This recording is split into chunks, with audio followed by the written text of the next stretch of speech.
Online Sanskrit university, जिसका ध्येय वाक्य है स्वयमेव मृगेंद्रता, यूट्यूब चैनल में आप सभी का स्वागत है। आज हम इस वीडियो में आप सभी के समक्ष पढ़ाने जा रहे हैं सीबीएसई द्वारा 10वीं कक्षा के लिए निर्धारित संस्कृत पाठ्य पुस्तक सेमुषी भाग 2 का चतुर्थ पाठ शिशुलालनम का हिंदी अनुवाद। आइए शुरू करते हैं।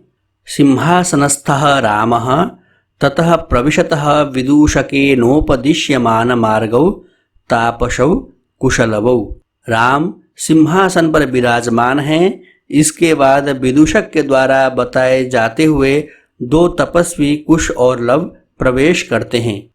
विदूषकः इत इत आर्यौ। विदूषक, हे आर्यों, इधर से। कुशलवौ रामम उपसृत्य प्रणम्य च अपि कुशलम महाराजस्य। कुश और लव राम के पास जाकर और प्रणाम करके, क्या महाराज का कुशल मंगल है? रामः युष्मद्दर्शनात् कुशलमिव भवतोः किं वयमत्र कुशलप्रश्नस्य भाजनम् एव न पुनः अतिथिजन समुचितस्य कंठाश्लेषस्य। राम, तुम्हारे दर्शन से कुशल ही हैं। क्या हम यहाँ आप दोनों की कुशलता पूछने के ही मात्र हैं, फिर अतिथि के लिए उचित गले लगने के नहीं? परिष्वज्य अहो हृदयग्राही स्पर्शः। आलिंगन करके, अरे हृदय को आकर्षित करने वाला स्पर्श। आसनार्धम उपवेशयति, आधे आसन पर बैठाता है। उभौ राजासनम खल्वेतत् न युक्तमध्यासितुम्। दोनों, निश्चय ही यह राजा का आसन है, इस पर बैठना उचित नहीं है। रामः सव्यवधानम न चारित्र लोपाय तस्मात् अंक व्यवहितम अध्यास्यताम सिंहासनम। राम, रुकावट सहित बीच का व्यवधान चरित्र शिष्टाचार के लोप के लिए नहीं होता, इसलिए गोद से युक्त सिंहासन पर बैठो। अंकम उपवेशयति, गोद में बैठाता है। उभौ अनिच्छाम नाटयतः। राजन अलम अति दाक्षिण्येन। दोनों अनिच्छा का अभिनय करते हैं। हे राजन, अत्यधिक दक्षता, कुशलता, दानशीलता का प्रदर्शन न करें। रामः अलम अति शालीनतया। राम, अत्यधिक शालीनता शिष्टाचार को रहने दें।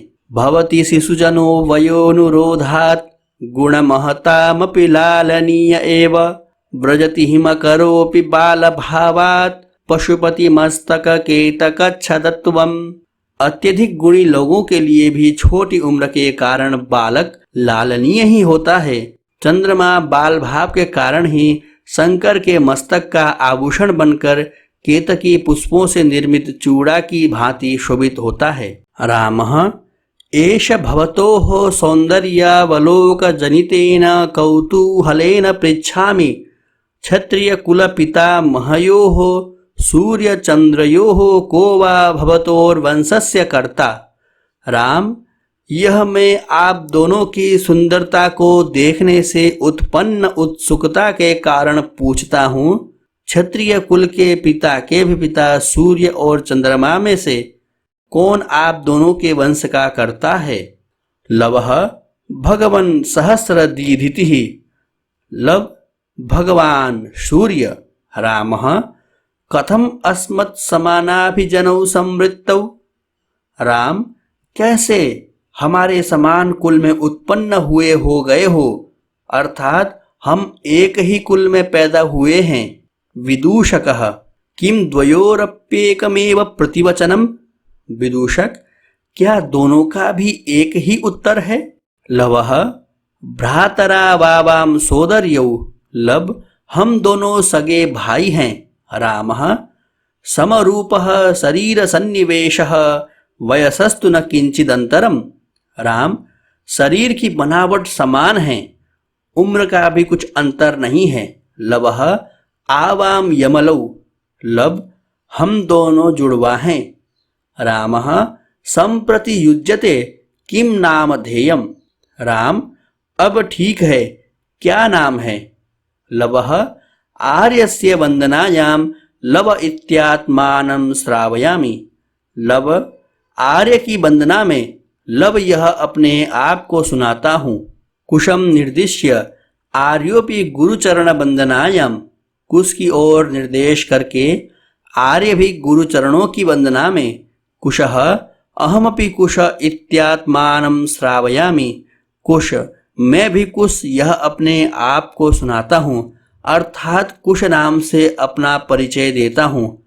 रामः अहो उदात्तरम्यः समुदाचारः किं नामधेयो भवतोर्गुरुः। राम, अरे अत्यधिक मनोहर शिष्टाचार है, आप दोनों का गुरु किस नाम वाला है।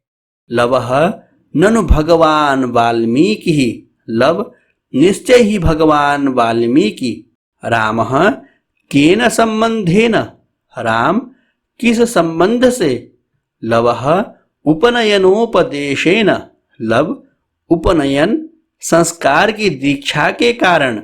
रामः अहमत्र भवतोः जनकं नामतो वेदितुमिच्छामि। राम, मैं आपके पिता को नाम से जानना चाहता हूँ। लवः नहीं जानाम्यस्य नामधेयं न कश्चिदस्मिन् तपोवने तस्य नाम व्यवहरति। लव, मैं इसके नाम को नहीं जानता, इस तपोवन में कोई उसके नाम को व्यवहार में नहीं लाता अथवा नहीं पुकारता। रामः अहो माहात्म्यम, राम, अरे महत्ता, बड़प्पन। कुशः जानाम्यहं तस्य नामधेयम्, कुश, मैं उसके नाम को जानता हूँ। रामः कथ्यताम्, राम, कहो। कुशः निरनुक्रोशो नाम, कुश, निर्दय नाम। रामः वयस्य अपूर्वं खलु नामधेयम्। राम, हे मित्र, निश्चय ही अनोखा नाम है। विदूषकः विचिन्त्य, विदूषक विचार करके, एवं तावत पृच्छामि निरनुक्रोश इति क एवं बढ़ति, तो इस प्रकार पूछता हूँ, निर्दय यह कौन इस प्रकार बोलता है।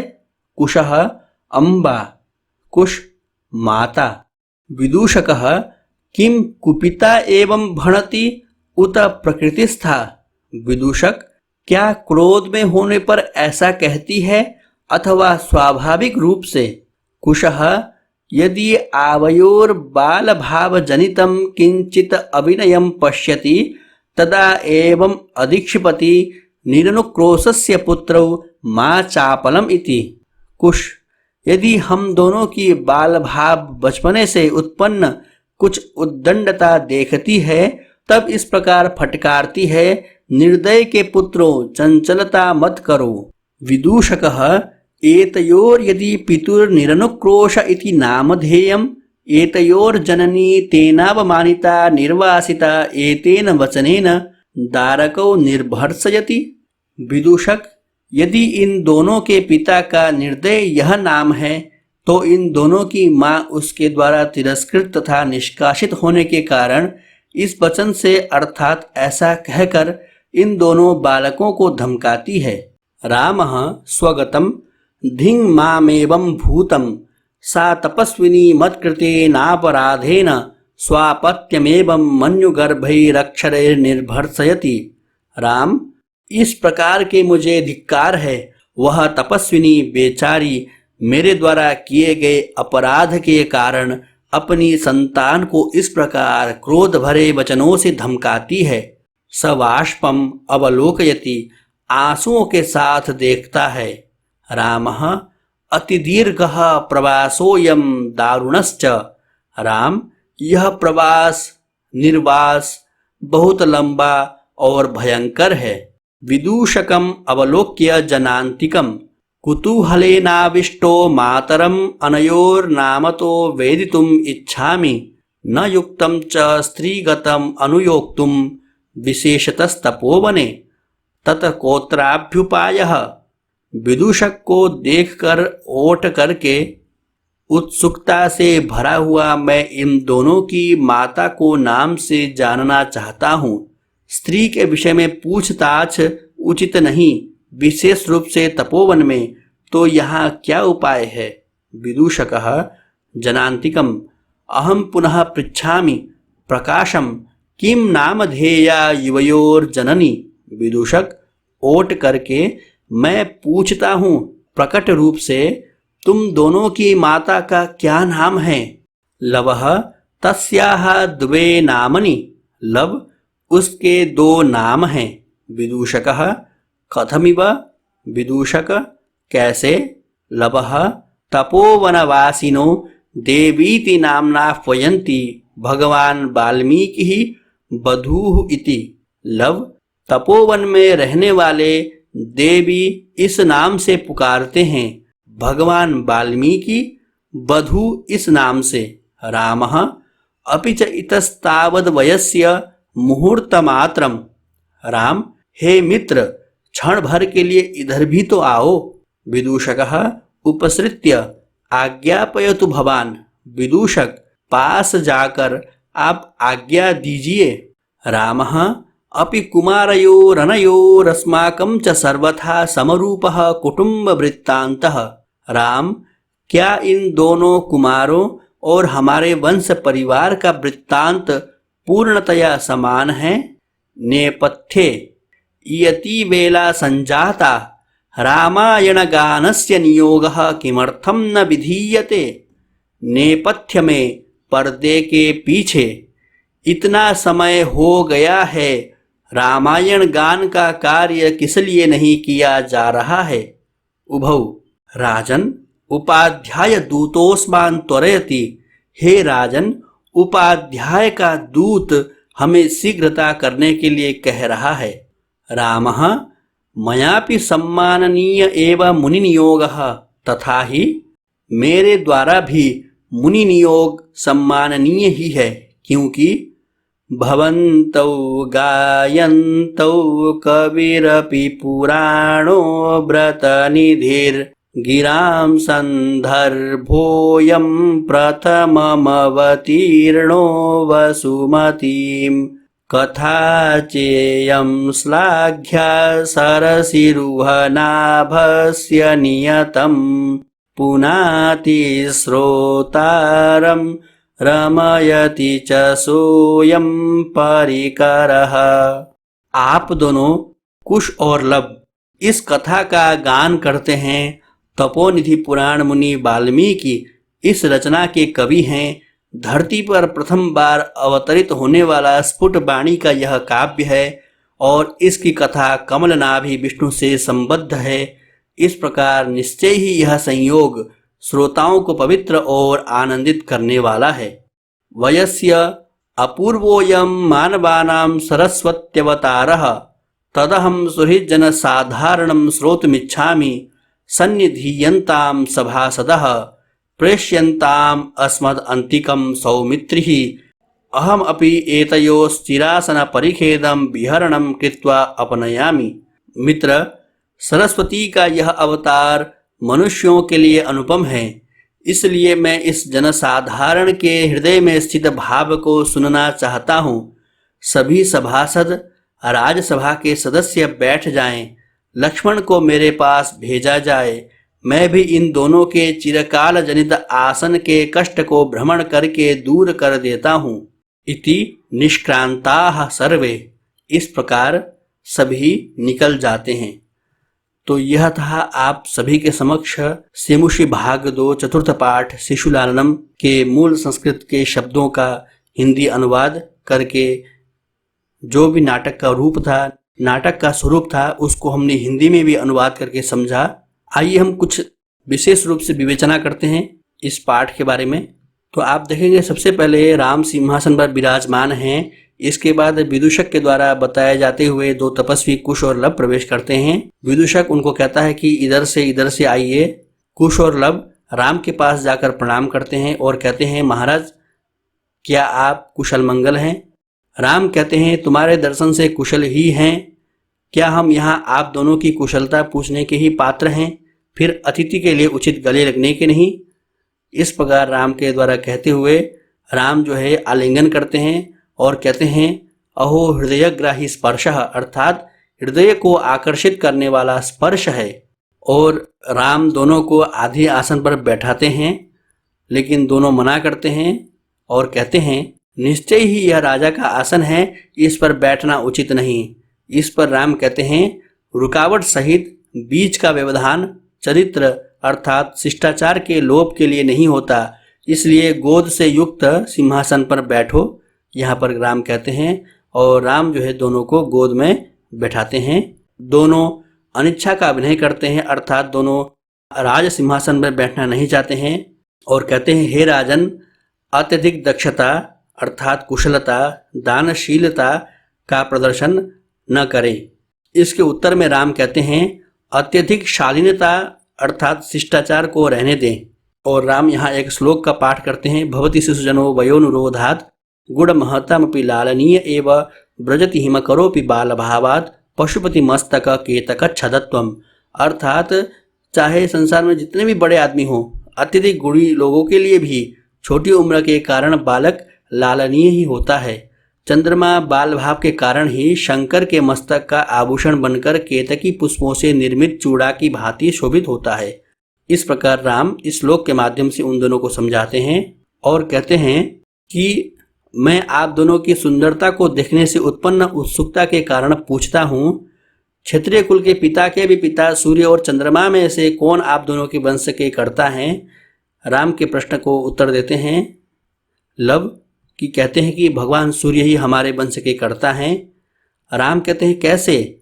हमारे समान कुल में उत्पन्न हुए हो गए हो, अर्थात हम एक ही कुल में पैदा हुए हैं। राम कहते हैं कि हमारा भी वही कुल है, सूर्यवंशी हम भी हैं, तो किस प्रकार से आप दोनों और हम जो है एक ही कुल के हो गए हैं? विदूषक कहता है जो राम के मित्र हैं, क्या दोनों का भी एक ही उत्तर है? कुश और लव से पूछते हैं कि आप दोनों का यही उत्तर है? इसके प्रश्न में लव उत्तर देते हैं हम दोनों सगे भाई हैं।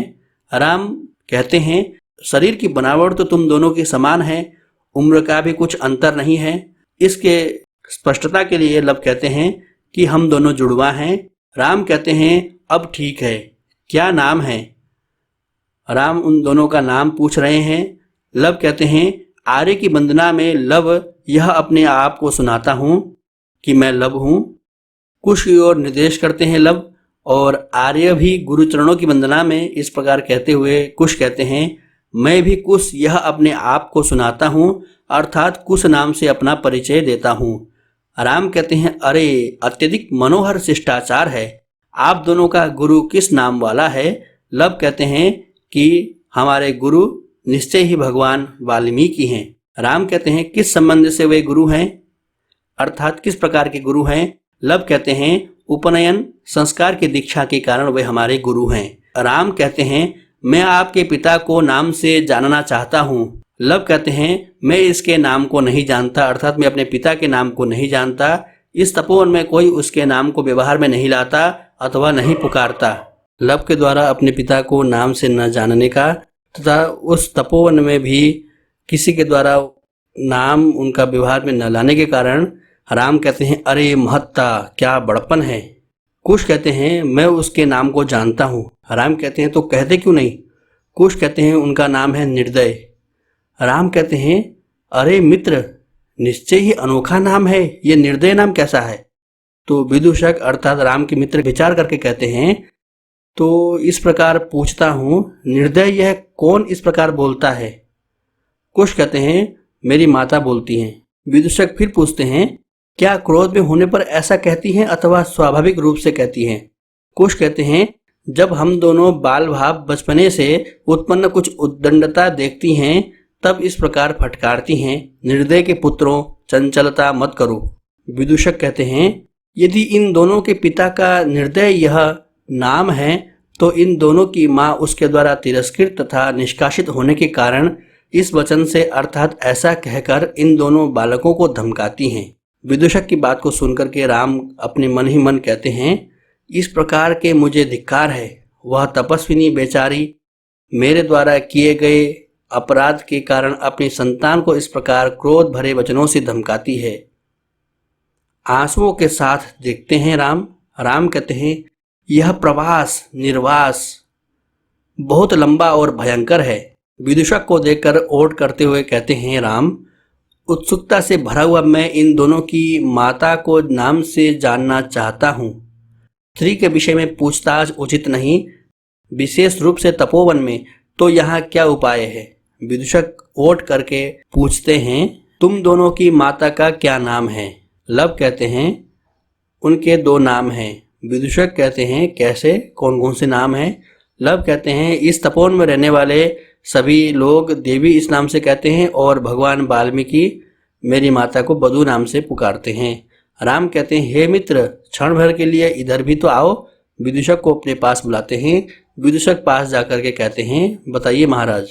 राम कहते हैं, क्या इन दोनों कुमारों और हमारे वंश परिवार का वृत्तांत पूर्णतया समान है? राम जैसे ही पूछ रहे होते हैं तो पर्दे के पीछे से आवाज आता है, इतना समय हो गया है, रामायण गान का कार्य किस लिए नहीं किया जा रहा है? और लव और कुश भी कहते हैं, हे राजन, उपाध्याय का दूध हमें शीघ्रता करने के लिए कह रहा है। जिसमें राम भी कहते हैं, मेरे द्वारा भी मुनि नियोग सम्माननीय है, क्योंकि आप दोनों कुश और लव इस कथा का गान करते हैं। तपोनिधि पुराण मुनि वाल्मीकि इस रचना के कवि हैं।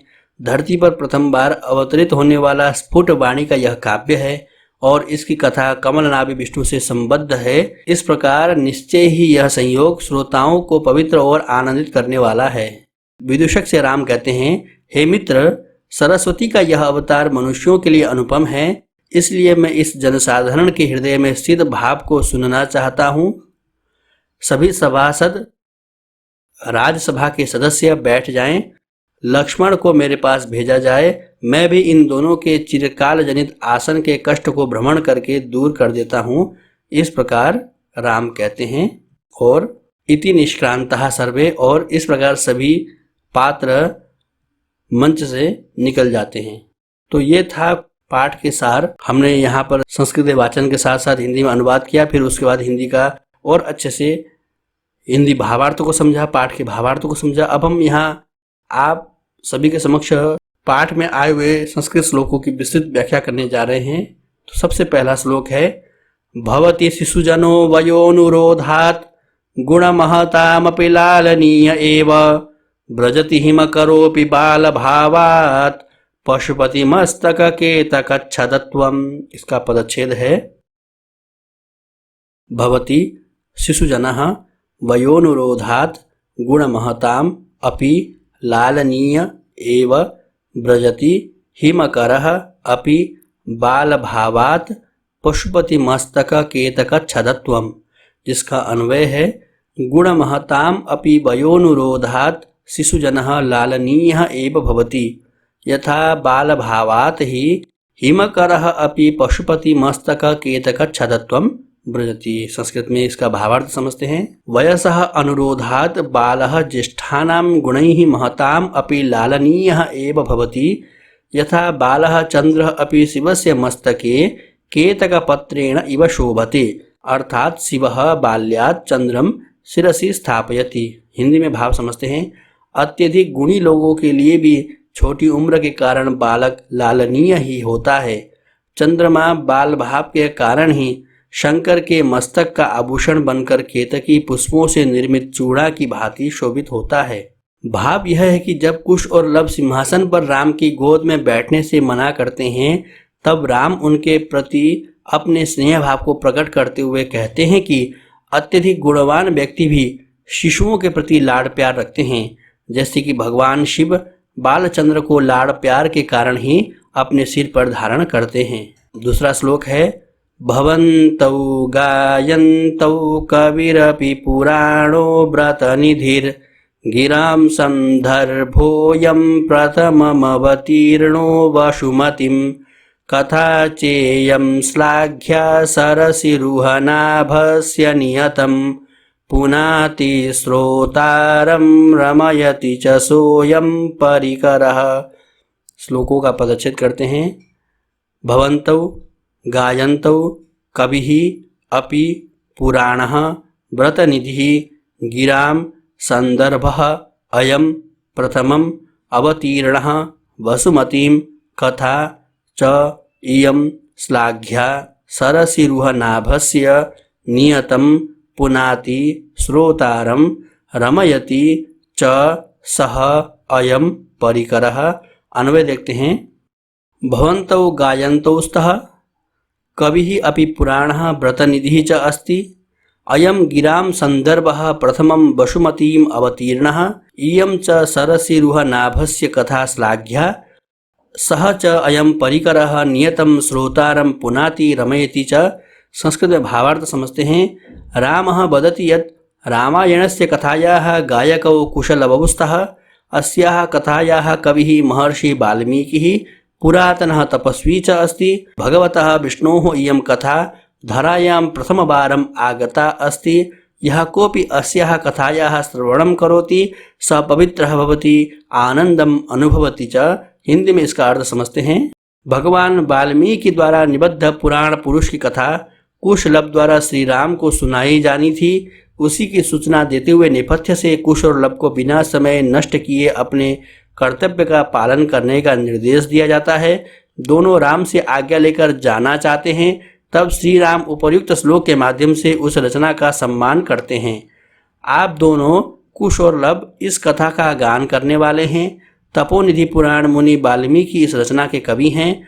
धरती पर प्रथम बार अवतरित होने वाला स्फुटवाणी का यह काव्य है और इसकी कथा कमलनाभि विष्णु से संबद्ध है। इस प्रकार निश्चय ही यह संयोग श्रोताओं को पवित्र और आनंदित करने वाला है। भाव यह है कि कुश और लब द्वारा गाया जाने वाला आदि काव्य वाल्मीकि द्वारा विरचित है। यह भगवान विष्णु के अवतार श्री राम के जीवन चरित्र पर आधारित है। इसका श्रवण श्रोताओं के लिए निश्चय ही पवित्र और आनंदप्रद है। तो ये था आप सभी के समक्ष शिशुलाननम पाठ का मूल पंक्तियों का हिंदी में अर्थ। उसके बाद पुनः हिंदी में दोबारा से अर्थ और उसका भाव और पाठ में आए हुए श्लोकों का पदच्छेद, अन्वय, फिर संस्कृत में भावार्थ, इसके बाद हिंदी में अर्थ, फिर हिंदी में भावार्थ। इस प्रकार से हमने पाठ को पूरी तरह से समझ लिया है। अब हम आगे के वीडियो में हम इस पाठ के अभ्यासों को करेंगे। तब तक के लिए विदा लेते हैं। धन्यवाद। नमस्कार।